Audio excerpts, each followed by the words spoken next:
नमस्कार। आज हमारा सेकंड लेक्चर है। जैसे कल हमने देखा था कि ट्रांजिशन एलिमेंट्स की जो पोजीशन थी वो पीरियोडिक टेबल में एस और पी ब्लॉक एलिमेंट्स के बीच में थी।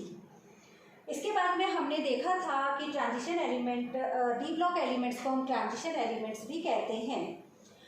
अकॉर्डिंग टू IUPAC डेफिनेशन के अकॉर्डिंग में हमने देखा था, क्योंकि इनकम्प्लीट डी ऑर्बिटल्स जिनमें होते हैं उन्हीं को ट्रांजिशन एलिमेंट्स कहा जाता है।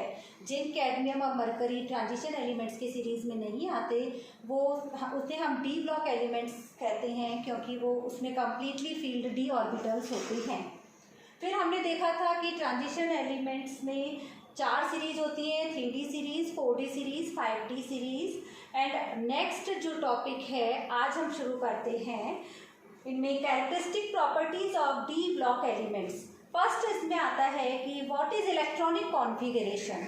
डी ब्लॉक एलिमेंट्स का जो इलेक्ट्रॉनिक कॉन्फ़िगरेशन होता है वो है n-1 D1 to 10 and S0 to 1। इसका मतलब ये अभी हम first, second, third and fourth transition series का कॉमन जो कैरेक्टर्स हैं उनके बारे में पढ़ रहे हैं। फिर वन बाय वन हम first transition series, second and third transition series का देखेंगे।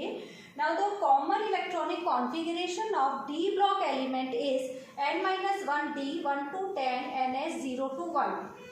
यहाँ हम देख रहे हैं कि NS में पहले इलेक्ट्रॉन भरे जाते हैं, उसके बाद में 10 इलेक्ट्रॉन n-1 d ऑर्बिटल में भरे जाते हैं। जैसे अगर फर्स्ट ट्रांजिशन सीरीज देखें तो स्कैंडियम का जो इलेक्ट्रॉनिक कॉन्फ़िगरेशन होगा वो होगा 3d1 4s2। 4s2 का मतलब ये कि 2 इलेक्ट्रॉन 4s ऑर्बिटल में आने के बाद में 4p नेक्स्ट इलेक्ट्रॉन 4p में जाने की बजाय 3d में जाता है, क्योंकि 3d की एनर्जी लेवल जो होता है 3d का एनर्जी 4p से कम हो जाता है। तो आने वाले जो 10 इलेक्ट्रॉन्स होते हैं वो पहले 3d में जाते हैं, क्योंकि 3d में मैक्सिमम 10 इलेक्ट्रॉन्स आते हैं। उसके बाद में 4p सबशेल में इलेक्ट्रॉन भरे जाते हैं। इसके बाद में आता है कि ज़्यादातर जो डी ब्लॉक एलिमेंट्स होते हैं वो वेरिएबल ऑक्सीडेशन स्टेट्स को शो करते हैं। वेरिएबल ऑक्सीडेशन स्टेट, इसका मतलब NS का मतलब या तो 4s होगा, 5s होगा, 6s होगा और 7s।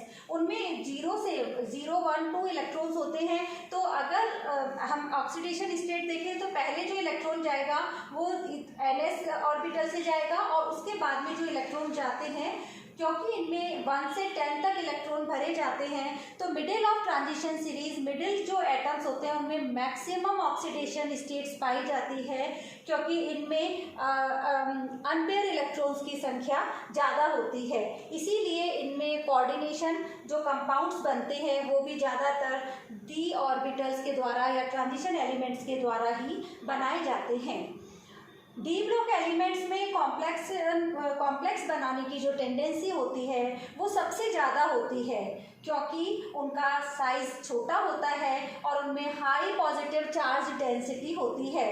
Availability of vacant D orbitals, मतलब उनमें अगर हम देखें तो डी में 5 अगर हम फर्स्ट ट्रांजिशन सीरीज की बात करें तो scandium, titanium, vanadium, chromium, manganese में 5 इलेक्ट्रॉन्स होते हैं। उसके बाद में मैग्नीज के बाद से इलेक्ट्रॉन की पेयरिंग शुरू हो जाती है और ये वेरिएबल ऑक्सीडेशन स्टेट को शो करते हैं। ये सभी तीनों की तीनों प्रॉपर्टी ये शो करती है कि इनमें कॉम्प्लेक्स बनाने की जो क्षमता होती है वह बहुत अधिक होती है। इसके बाद है मैग्नेटिक प्रॉपर्टीज़। मैग्नेटिक प्रॉपर्टीज़ में हम देखते हैं कि जिन कंपाउंड्स में या जिन आयंस में या जिन एटम्स के अंदर अनपेयर इलेक्ट्रॉन्स होते हैं वो मैग्नेटिक प्रॉपर्टी शो करता है। हम देखते हैं कि इसमें क्योंकि 5 ऑर्बिटल्स होते हैं तो इसमें जैसे जैसे इन कंपाउंड्स में मैग्नेटिक प्रॉपर्टीज होती है, और स्पेशली आयरन, कोबाल्ट एंड निकल में अनपेयर इलेक्ट्रॉन्स का जो स्पिन्स होता है वो ये शो करता है कि इसमें मैक्सिमम मैग्नेटिज्म होती है। यहाँ हम देख रहे हैं कि आयरन, कोबाल्ट और निकल। आयरन, कोबाल्ट और निकल में अनपेयर्ड इलेक्ट्रॉन के कारण इन कंपाउंड्स को हम फेरोमैग्नेटिक मेटल्स कहते हैं। इनकी जो मैग्नेटिक प्रॉपर्टीज होती है, जैसे हम जानते हैं डायमैग्नेटिक, पैरामैग्नेटिक। डायमैग्नेटिक का मतलब ये होता है अनुचुंबकीय एंड प्रतिचुंबकीय। अगर अनपेयर इलेक्ट्रॉन मैक्सिमम होता है तो वो पैरामैग्नेटिक प्रॉपर्टी शो करता है। जैसे जैसे जब इलेक्ट्रॉन्स में पेयरिंग शुरू होती है 5 की, जैसे अगर हम फर्स्ट ट्रांजिशन सीरीज में देखते हैं तो scandium, titanium, vanadium, chromium, manganese, फिर उसके बाद फेरस, कोबाल्ट, निकल, कॉपर, जिंक, इनमें पेयरिंग शुरू होती है। तो जैसे जैसे पेयरिंग शुरू होती है उसका मैग्नेटिक प्रॉपर्टीज में अंतर आना शुरू हो जाता है। फिर आता है formation of coloured ions oblique compounds. ये जो कलर और इनमें क्योंकि अनपेयर इलेक्ट्रॉन्स पाए जाते हैं तो डी ऑर्बिटल्स में 5 सबशेल होते हैं जो कि T2G और EG एनर्जी लेवल में होते हैं। जैसे ही इनका इंटरेक्शन किसी लिगैंड से होता है, डी सबशेल डिवाइड हो जाते हैं T2G एंड EG ऑर्बिटल में। T2G ऑर्बिटल की एनर्जी, अगर वो स्ट्रॉन्ग फील्ड लिगैंड है तो T2G की एनर्जी लेवल नीचे की तरफ जाएगा और EG हायर एनर्जी लेवल पर जाएगा। टाइटेनियम की हम बात करते हैं, टाइटेनियम इन +3 ऑक्सीडेशन स्टेट, एक इलेक्ट्रॉन और नीचे से T2G ऑर्बिटल से EG ऑर्बिटल में जाता है और जब वो अपनी ग्राउंड स्टेट में आता है तो वो कलर प्रोड्यूस करता है। इसीलिए हम देखते हैं कि ज़्यादातर जो ट्रांजिशन एलिमेंट्स होते हैं वो कलर्ड होते हैं, क्योंकि वो विजिबल लाइट को एब्जॉर्ब करते हैं और उनका जो नेक्स्ट जो रिप्रोड्यूस कलर होता है वो हमें कलर्ड फॉर्म में आता है।